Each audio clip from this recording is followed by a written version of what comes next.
We're about ready to get started, Brian. If Yeah, it's fantastic. What an amazing attendance. 82 of you. And if for those of you who are joining late didn't hear, we'd love to see some faces because we miss you all. So if you'd like to turn, I know the early instructions were cameras off, but feel free to turn your cameras on. I want to welcome everybody to I suppose this is like our 148th annual meeting, Mark. Yeah, I think that's right. Yeah. And so happy anniversary, and welcome to the annual meeting. I want to convene the meeting by going over a couple of little small ground rules for the day, since this is our very first Zoom in 148 years. If your mic is on, if you wouldn't mind hitting mute, that would be terrific. You're logically going to have some questions. There will be a Q&A period at the end of this show. But if during the show you would like to raise a question in the chat room, please direct it directly to the Grand. And so if you pull down, if you're familiar with the chat feature, and you can see that it's probably programmed to everyone right now. We'd rather not have the chaos. If you find the Grand as the chat person, send your questions in there, and then Andy is sitting behind the curtain. He is going to feed us some of your questions. So I want to, again, welcome everybody. I want to thank the staff for organizing us today and for getting everybody here. Today's agenda is simply this. We want to welcome you and thank you. We have some formal business to go over. We have the election of officers. And then we're going to talk a little bit about building on some conversations we've already had in the town halls. We're going to talk about how we plan to rebuild for an even better future here at the Grand. Then we're going to hit the Q&A period, and there we go. So I believe my next duty is to stop talking and to turn the floor over to Mark, who's going to talk about the class elections. Thank you, Brian, and welcome everybody. It's wonderful to have you with us in whatever form you are here, whether it's visually or by telephone or whatever. It's always great that we're able to gather toward the end of September every year and be together. It's a little more remote this time, but it's still great to see all of your faces. I'm actually speaking for the first time as a proxy for Joe DiPaolo, who could not be with us today. Joe is traveling for business. So on behalf of Joe and the Grand, the board's governance committee, government and board development, I have two classes that we need to elect. This is our only official business of the evening. First is our Board of Directors class of 2023. That includes Kelly Farnan, Laverne Harmon, Shannon Kaufman, Steve Kochi, Paula McDermott, William Montgomery, Jennifer Rybicki, and Joe Westcott. This comes from the committee, so it doesn't need a motion or a second, but if I could have a vote either by voice or if you want to raise your hand in your office or room, wherever you are, so we can elect this class of 23 Board of Directors. All in favor? Aye. Aye. Any opposed? Hearing none and seeing none, that class is duly elected. Next slide, please. Now the Grand Trustees class of 2023 includes Dick Bombarger, Carlos de los Ramos, Lanny Edelson, Carl Kedar, Shayla Kapoor, Melissa Kenny, Don Kirtley, Frank Levy, Garrett Lyons, Eric Mayu, Kate Mayu, Bill Meekum, Brett Morris, Lorraine Priswara, Renee Simonton, John Thomas, and William Wade. Again, this is a committee presentation, so I just need a voice vote. All in favor of electing this class of 2023 of the Grand Trustees? Aye. Aye. Aye. Aye or a hand. Great, thank you. Any objections? The motion carries and they are elected as well. Congratulations, everybody. And thank you very, very much for your service. Thank you. Kate, I'm going to introduce Kate Baker Frawley, our Director of Development, who's going to give us a report on our second annual Golf Classic, which was held the end of August. Kate? You're not, Kate, you need to unmute. Let me try that again. There we Hi, go. everyone. Nice to see everyone. And congratulations to everyone because we pulled off a golf tournament in the middle of a pandemic. On August 27th, we had over 80 golfers and their guests enjoy the day. And it was a beautiful day, enjoyed on the golf course, followed by dinner and an auction. Last year was the first annual Golf Classic, as you know, and we raised $20,000. This year, thanks to our sponsors, Wilmington University, Karen Poor, NKS Distributors and ShopRite, Safeguard, big thank you to Roger Kirtley and Safeguard, the Lions Company, Louis Capano Family Foundation, 6ABC, PG Fitzpatrick, and some others. We raised over $19,000 in the event this year. We are very, very excited about that. Again, we had less golfers and we did it in the middle of a pandemic. So thank you to everyone who participated. A big thank you to Malone Harmon, our chairman, and Kevin Riley and our entire committee. We're ready for next year and it was a great day. So thank you, everyone. Thanks, Great Kate. job. Great job. Yeah, there's several people who lost money on that bet. And those of you who won, you can donate it to the Grand. Thanks, Mark. You took the words out of my mouth.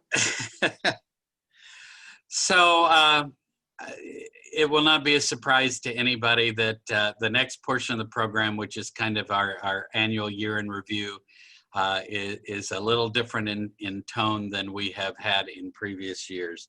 This is normally at our annual meeting a time to celebrate the achievements of the last year, and although we had some achievements, we also faced some real challenges. Those of you who joined us for one of the two very well participated in town halls, some of this information will be familiar to you, so we're going to try to go over it very quickly. But because this is our annual meeting and our opportunity to share this with a larger group of people, we wanted to at least go over some of this for the official record. The irony is that this would have been an extraordinary report and an extraordinary year because until March, we were having a great year. We did sellout business for our first show of the Broadway season. Beautiful for those who can remember back a year ago. Seems amazing it was a year ago, but it was. We had several other Broadway and Wilmington shows that also did exceedingly well, including a return engagement of Jersey Boys. But we also presented some amazingly talented artists in all different disciplines of national and regional reputation, including our good friend Rhiannon Giddens, who was back and performed a stellar concert, and then Delaware's own George Thorogood, who was back for a sellout concert that had to be rescheduled. And then we also continued our exceptional community engagement programs. We had record sales this last year for Stages of Discovery. We're closing in on 25,000 school kids tickets that we had sold for that. Of course, I'm getting ahead of myself in the story, but not all of those shows got to play. And we saw growing support, both financially and from the community for our sensory friendly program. And then even in the midst of everything, we continued our Summer in the Parks program, but we also continued all the community engagement programs that the Grand is well known for, including our social dances in Studio One on the 3rd floor, Summer in the Parks, Summer Explorers, the Arts Academy, and even our Grand Galleries participating in the monthly Art Loop. But then March 12th, 2020 happened, and that's the day that our stages went dark. At slightly after 4 o'clock that afternoon, which was a Thursday, Governor Carney announced that all public venues had to be closed, including our 3 venues. Irony of all ironies, we had a show loaded up on the stage and ready to go at the Playhouse entitled The Play That Goes Wrong. And indeed it did. We were not able to do the performance that night or that entire weekend. That was another show that was selling very well for us, and we had over 4,000 people scheduled to see performances, 6 performances at the Playhouse that weekend, and that didn't happen. And since then, we've had to cancel more than 50 different performances and delay the announcement of a new season. In many ways for us, and if you haven't thought about this, it should become apparent, the closure was a triple whammy for the Grand, because we lost all of the ticket revenue for our own events. We also lost all of the revenue, the rental revenue and the fees that we collected for ticketing for our resident companies and community renters of the space. And because we weren't doing any of that programming, we also lost donations. And so for us, it was a triple whammy. To the Grand's board of directors and the trustees, great credit. We managed to keep, and also to the support, quite frankly, of the federal government and in the relief programs that were put through. We were able to keep the staff together for most of the spring and into the summer, but the PPP money, the Payroll Protection Program money, ran out. And in late July, we announced that we needed to lay off 60% of our staff and suspend all programming well into 2021. Very devastating announcement to have to make. Certainly we are not unique in this. Performance venues have been closed around the country and around the world with very questionable when they're able to reopen. Broadway is closed, the Metropolitan Opera is closed, so we just join a long list of folks who have had to suffer through the implications of this pandemic. The strangest part of it is we don't know, nobody knows when it's going to be over.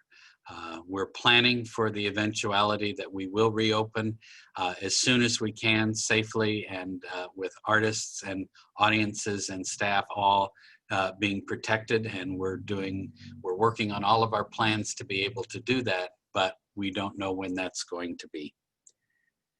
Brian? Yeah, thanks, Mark. You know, this is one of those years that there's got to be 2 of you at times, right? So part of me wants to say, wow, what a great report. I mean, you know, the first part of this year was spectacular, probably one of our better. We had a tailwind financially for the first time since I can ever remember. We were cooking on all cylinders. So I'd love to laud that. I'd love to celebrate that. And, you know, we're a jovial group. I'd like to tease and laugh a little bit. You know, the fact that I'm sitting here in a shirt and tie, but with a pair of Champion sweatpants on, you know, I think that's funny. But it's, these are serious times. And the reason I say that is because I am so moved as I scroll up and down the gallery view here, because a significant portion of the staff that we love so dearly that we had to part ways with are part of this call today. And I think that's an extraordinary demonstration of their commitment to this art form. And I'm moved by that. And I want you all to hear us, all of you that were furloughed, that we've got this. And we are going to work our tails off because we know the sacrifice that you and your families were making before the pandemic. And the pandemic just made your lives a lot harder. And so if you attended the town hall meeting, I believe you probably heard me say that around the time of the pandemic, we really had to soul search. We really had to go back to the mission and remind ourselves why we are here in the first place. Because I don't think we could move forward unless we were completely grounded in why we do this in the first place. Because this is not just about seeing shows. You know, I don't think that there are people rallied around the AMC movie theater tonight, right? We are here today because this is an extraordinary place filled with extraordinary people, and we do powerful things. The origin of where we came from is our model forward, right? We were relevant in 1870 because the community rose to a level to make us relevant. When it all but felt like it burned out from the middle in the 50s and 60s and into the 70s, and it was rebuilt in the 70s, that model of community engagement is our path forward.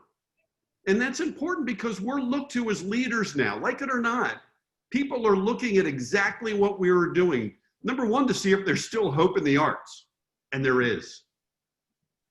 But they're looking to the Grand for the path forward. And that's extremely important. The economy depends on us. As the Grand goes, Market Street goes. As Market Street goes the Central Business District and the survivability of the city of Wilmington, right? And I hate to lay a lot on our shoulders, but there's a lot of this economy that's depending upon us. Every single year we contributed about $10 million to the local economy in restaurants and bars and hotel rooms. This economy depends on us. And then there's the spiritual part of this. And I think it would be disingenuous if we thought that we didn't have that in us, right? We come to this place to laugh and to celebrate. And we also come to this place to heal, to find solace and quiet, to meet friends, to pass on traditions, to break social norms, right? That's why we are here. And this active engagement that happened in 1870, that happened in the 1970s, then it's going to happen again with us. This active engagement is what brings us together as an art form, as a theater, and as a community. And as we soul searched and we looked for the path forward, we had to become a little bit innovative. And so Mark, why don't you talk to them about a little bit of our innovation this year? Thank you, Brian. It's a really interesting challenge to be a performing arts organization and performing arts people who can't put on shows. And so we made a real effort once we had to close our venues to find ways that we could continue to be relevant to the community, that we could serve our mission, and quite frankly, that we could kind of exercise that creative impulse that so many of us have that are in this business. And so there are a lot of ways that we did that. We took our music and we took our art outside the walls because the doors had to be closed. And one of our first pieces of that was concerts by car. We did 4 concerts in the parking lot, drive-in concerts at Frawley Stadium. That's one of them you can see there. We did 4 of them in July and into early August. Presented one of our resident companies, the Rock Orchestra, doing the Beatles. We had a Pink Floyd tribute show. We brought one of our most successful bands from last year's gala back, the Fusaholics, to do a concert of soul and R&B music. And one of Delaware's great revered 30-year-old local traditions, Montana Wild Acts, also performed. That last concert, Montana Wild Acts, which is the one on the screen right there, we even had a brief little fireworks show at the end of that, in conjunction with some national event you may have heard of that was held in early August here in Wilmington. And then we're not done. It's now starting to turn cooler, and the concerts are not something we're sure we can continue, but just yesterday we announced a program that we have coming up in October. And if you haven't seen the email, I encourage you to go and find it. We're calling it Drive-In Cinema at Bellevue. And we're doing drive-in movies The first two will be October 2nd and 3rd. The movies Pitch Perfect and Mary Poppins. And the theme of this, in keeping with our tradition of Broadway in Wilmington at the Playhouse, is all the movies in our series are going to be movie musicals. And so we have others that will be coming up later in October that we'll be announcing later.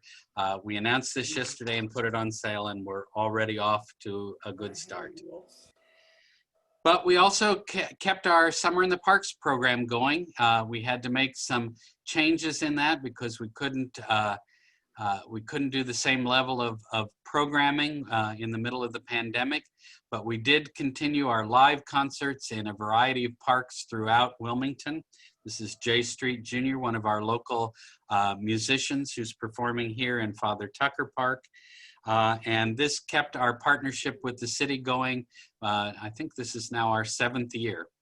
And the other piece of Summer in the Parks evolved into a teaching artist program at the newly renovated Hicks Community Center in West Center City. And we had local teaching artists come in a variety of different disciplines and work with kids in that community center through our Summer in the Parks program this summer.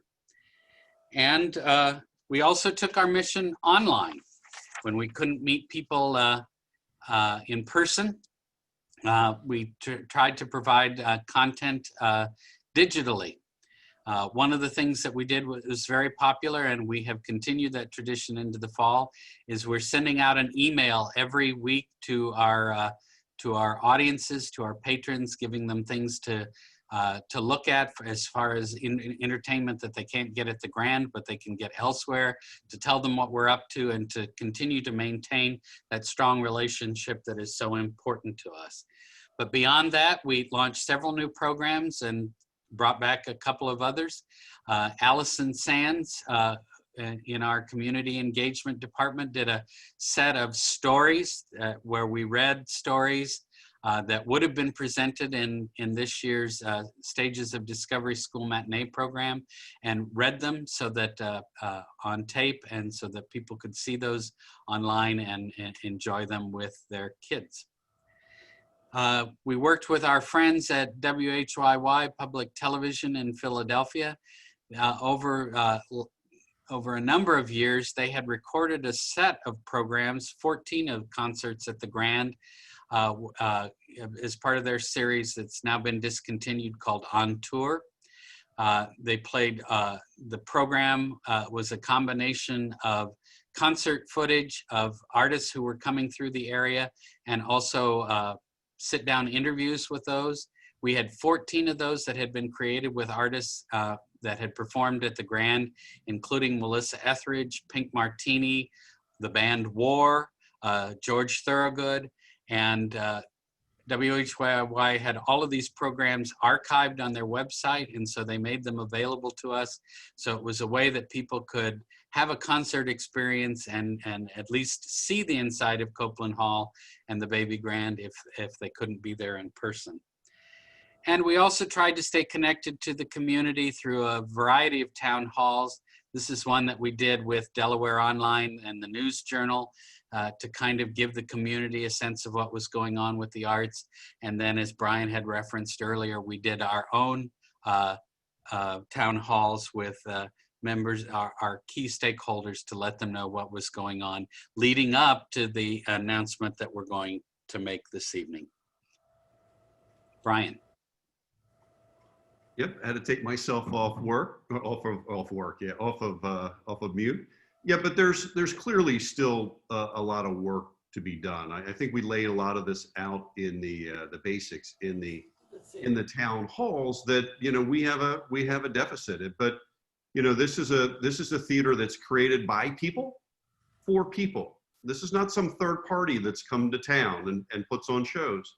This is a theater by the community for the community. And it is going to take every one of us to get up and to do something to move the ball forward. Now, as we mentioned previously, that our theory here is that shows will become up and running magically by July 1st, right? And so it's anybody's guess when we will both have a vaccine and when the psychology of the performing artists and the customer base would feel comfortable coming back to the venue. There's one theory that all we need to do is spread sand throughout the entire Grand Opera House, because clearly if you go to the beach, there is no COVID, right? But Mark didn't like that idea. So instead, we organized ourselves. We spent this summer really hunkered down and thinking long and hard about how to proceed. And we ran the numbers, and they should not be a surprise to you. It's going to cost us about $2 million to open the doors back up. And that's everything from paying bills that we've allowed to stack up a little bit, to getting staff re-recruited, and to pay the staff that's taken a considerable pay cut over the last, well, if this was June, the last 8 or 9 months. And so in $5, and so that gets us to open our doors. That allows us to stand up, but it doesn't give us a ton of runway. And we believe that it's going to cost us a total of $5 million to get to the place where we were pre-pandemic. And we're going to talk a lot over the next couple of months that over the next couple of years, we've really got to think differently, long and hard, about how we structure our finances and how we proceed.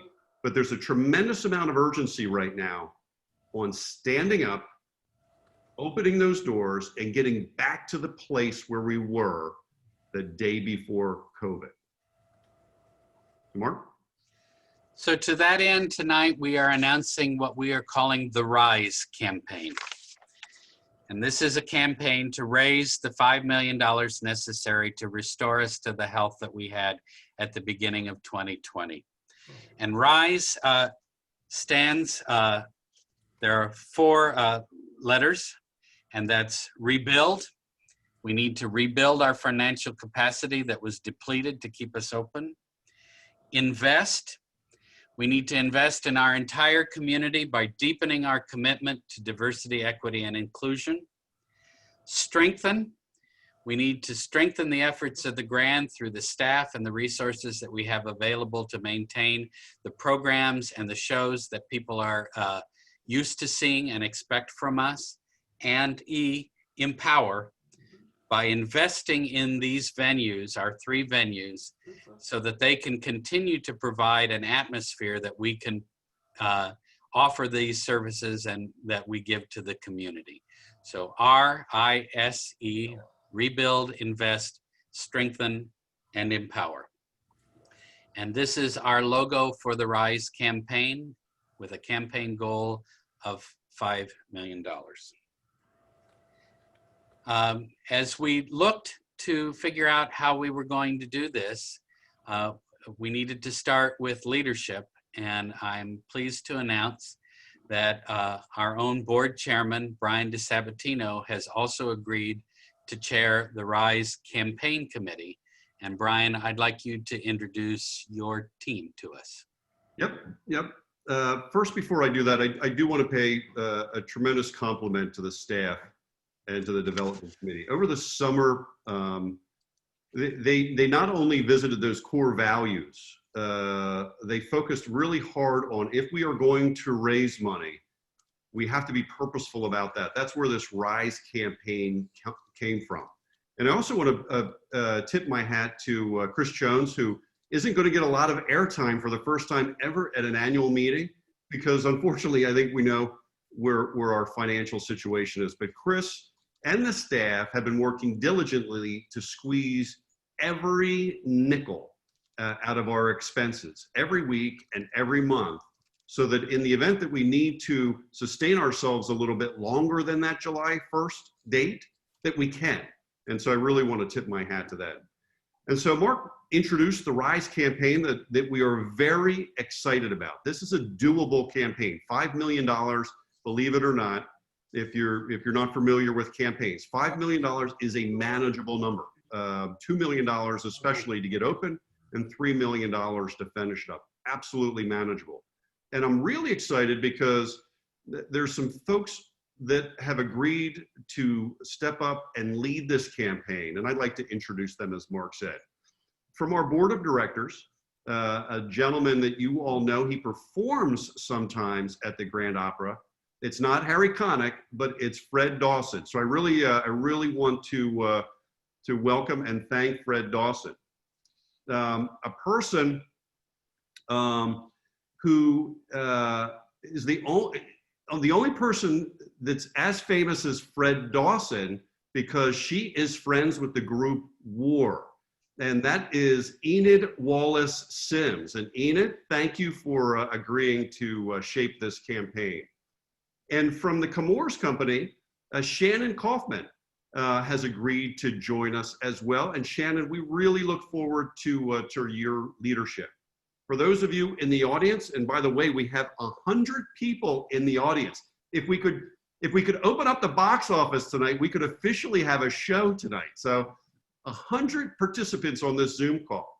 We are going to need volunteers. And so after tonight, if you wouldn't mind reaching out to Mark or the staff to let them know you'd like to volunteer, we'd love to have you. Joining us are some staff members. You all know Mark Fields, obviously. And I have to tell you, you really learn the mettle of a person under stress. Mark Fields has led this organization in a completely resilient way. Mark has been calm, Mark has been resourceful, Mark has been collaborative and creative. And I really have to hand it to Mark. Every time I wanted to fall apart, he picked me back up. And Mark, you've done a terrific job, and it's good to have you on this campaign. Kate Baker Frawley, as you all know, as our development director, is going to be the campaign manager. She couldn't hide from us, and no, she wouldn't even think of hiding from us. Kate is the person that really led the effort to create a golf tournament in a pandemic. And so if you want credentials for a campaign manager, that's what you want. Someone that can create a golf tournament in a pandemic. And a gentleman and a face that's on your screen that you may not know is a gentleman by the name of Tony Ferlanda. Tony is with the Delaware Association for Nonprofits, and he is a consultant to the committee. Tony, we are glad to have you and honored to have you. You've been a tremendous resource to us. But I'd like to save the best for last. I'm sorry, Tony, you're second to last, sir. You're second to last. I'd like to save the best for last. Mrs. Tatiana Copeland, I don't know if Mrs. Copeland is on the call because she refuses to Zoom with me. So Mrs. Copeland has agreed to be the honorary chair of this $5 million campaign. And I thank you, Mrs. Copeland. And if you're on the call, is she on the call? Would she like to say something?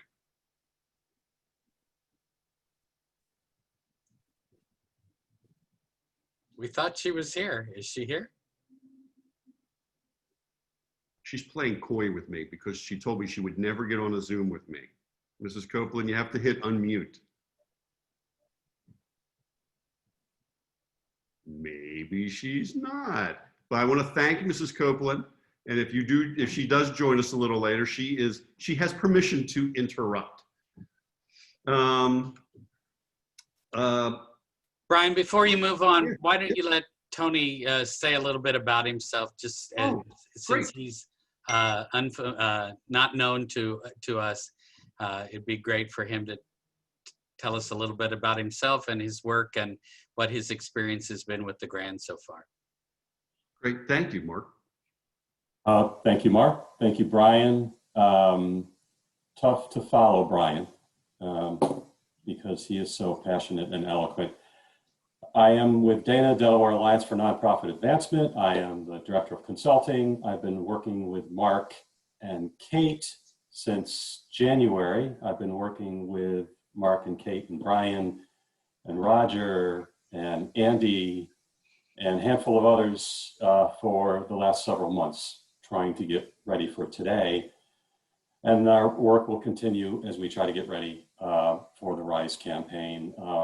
I've been doing this a long time. I've am so pleased to be part of this organization, part of helping this organization. Dana's purpose is to help nonprofit organizations. The Grand is a member of Dana, and so we're here to try to help. I am 100% confident in the ability of the leaders that are before you to get this job done. I will say that to raise $5 million or more, we're going to need, as Brian said, more leadership. And so we welcome you to roll up your sleeves and join the rest of us as we try to, as we do raise $5 million. That's all. Thank you. Awesome. Awesome. Welcome, Tony. And why don't we hear from Kate too, because her enthusiasm is similarly infectious to yours, Brian. So now I have to follow these two. So thanks for Hey. that. No, I will just, I'm making sure I'm doubly unmuted. Okay. I just want to echo what Brian and Tony said. Tony and I have worked together since January or February and actually knew each other before that. So I'm very excited to be working with Tony, continue to work with Tony, and excited to work with all of you. I did come into this role at an interesting time, but I'm excited about it and up for the challenge. The development team, who is down to myself, Chrissy, and Paula, have been absolutely wonderful. I can't say enough about the team. It's going to take all of us. It's, you know, not going to happen overnight, but we can do it. I know we can do it, and I look forward to doing it with everyone. If you need anything, have suggestions, anything, please reach out to me, and I look forward to working with all of you. I can't see all 100 of you, but for the staff that's on the call, I'm glad to see you all. I miss you all. So thank you, everyone, and I look forward to getting this done together. Great. Great. Mark, back to you, Mark. No, I think it's still you, Brian. Oh, it is. Next slide. Next slide, please. Ah, it is still me. So to give you a sense for chronology here, as of tonight, at the strike of 5, we begin what's called the quiet phase. During the quiet phase, the campaign committee will begin to galvanize, will begin to set a pathway, and to be literally going quietly and knocking on doors to try to chip away at this $5 million goal. Again, the hope is to get $2 million so that we can open up the doors in July, a very doable number. And then ultimately, as we prepare for our 150th anniversary, there is a Latin term that Mark has tried a million times to teach me how to say. I'll just say 150th anniversary. We'll begin the public phase during our 150th year to close out the campaign.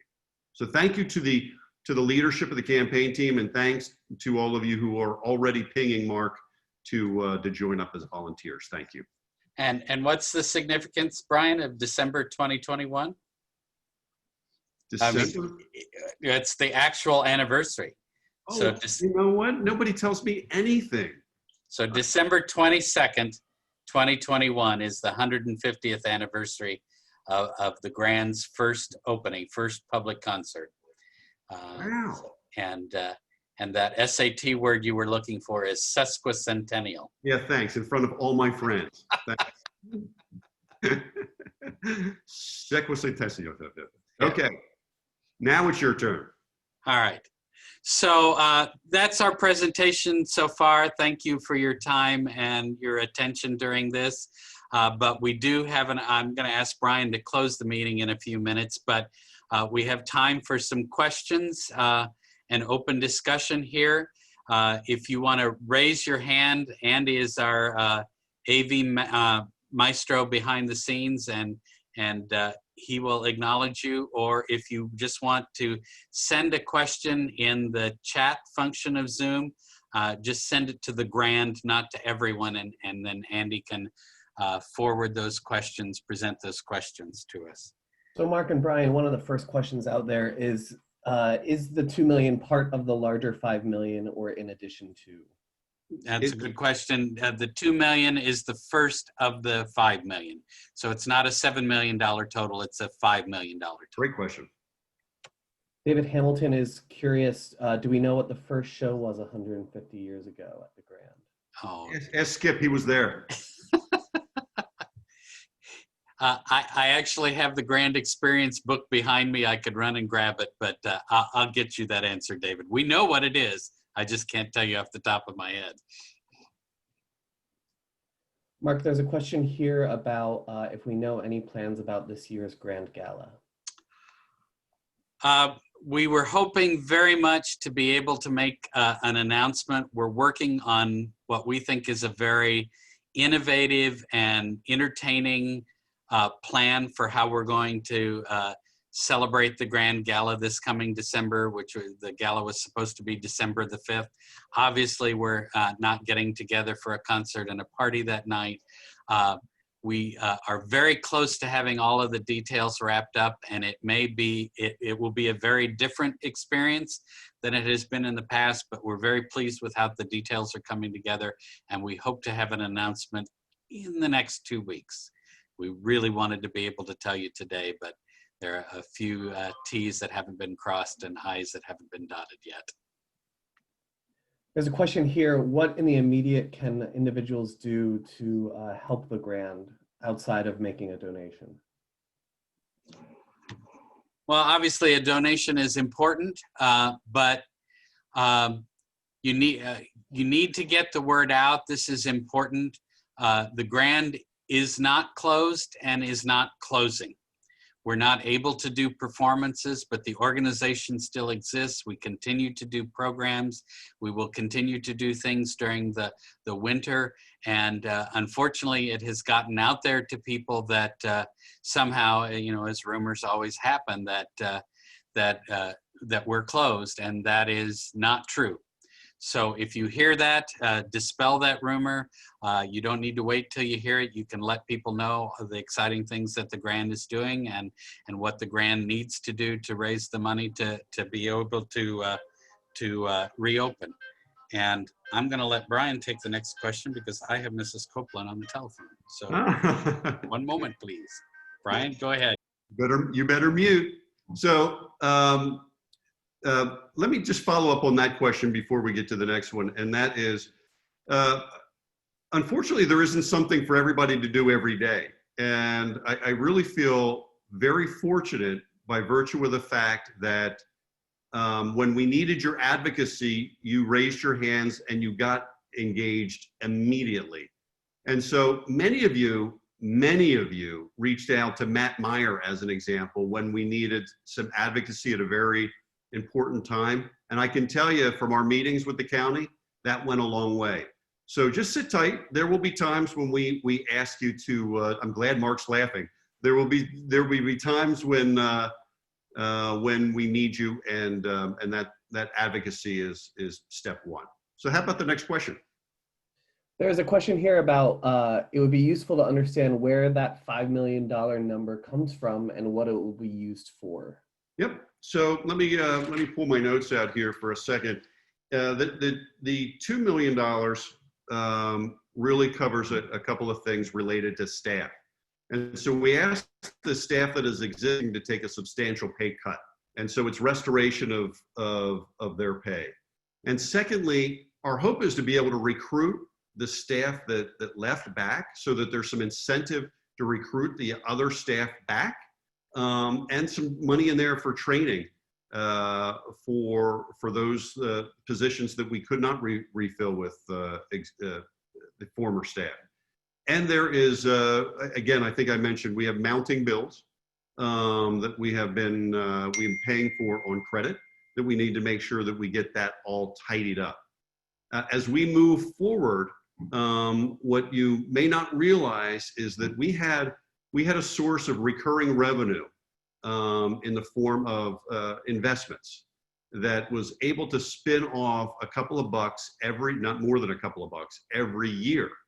And it was our piggy bank, and we had to raid that piggy bank. And so not only do we need to restore that, we need to restore it because it had a dividend that helped us keep the lights on. And so we're probably going to be going to the public sector for that piece of the campaign. Great question. I do not have any other questions here in the chat. So if you'd like to unmute, if you have any other questions, we'd love to take them.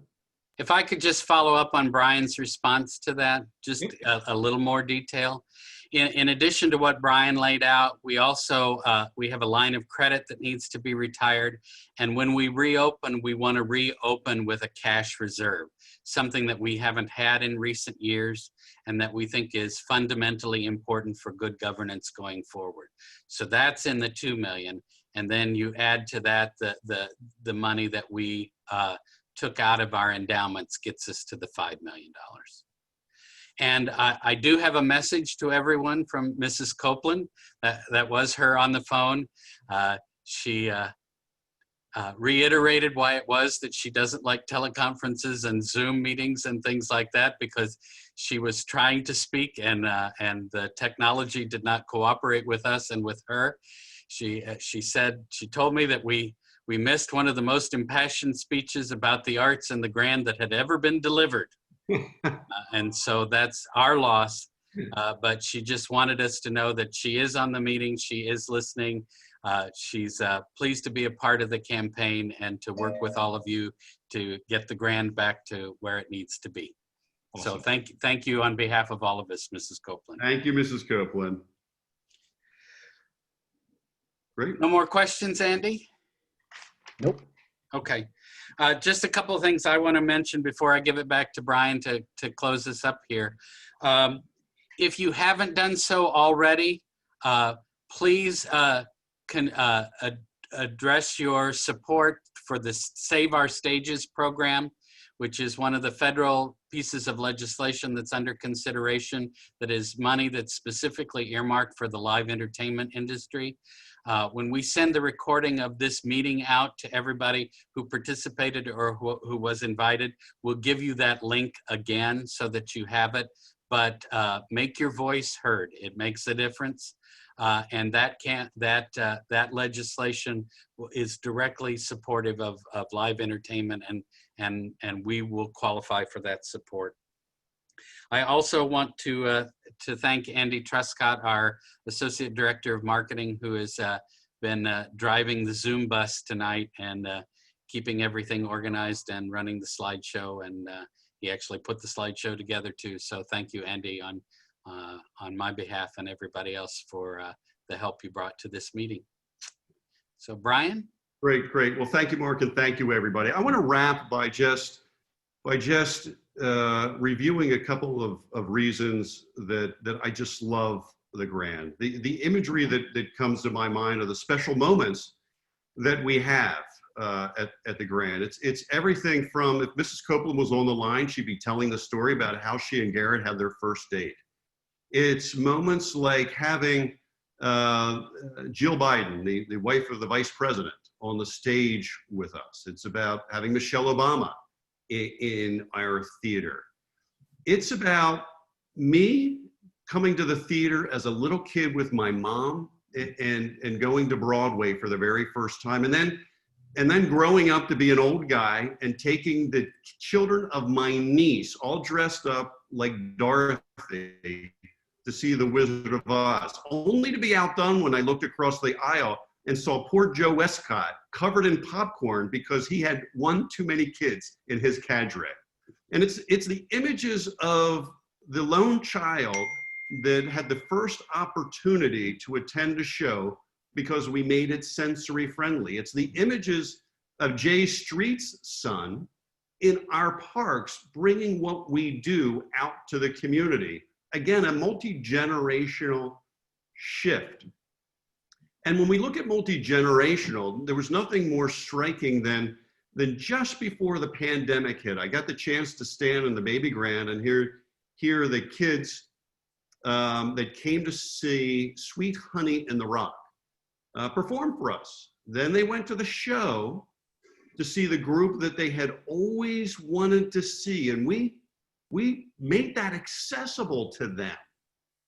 But more than that, they came back out to the Baby Grand and got to sing to their Mick Jaggers, right? To their rock stars, to the people that they see as role models and they got to connect with.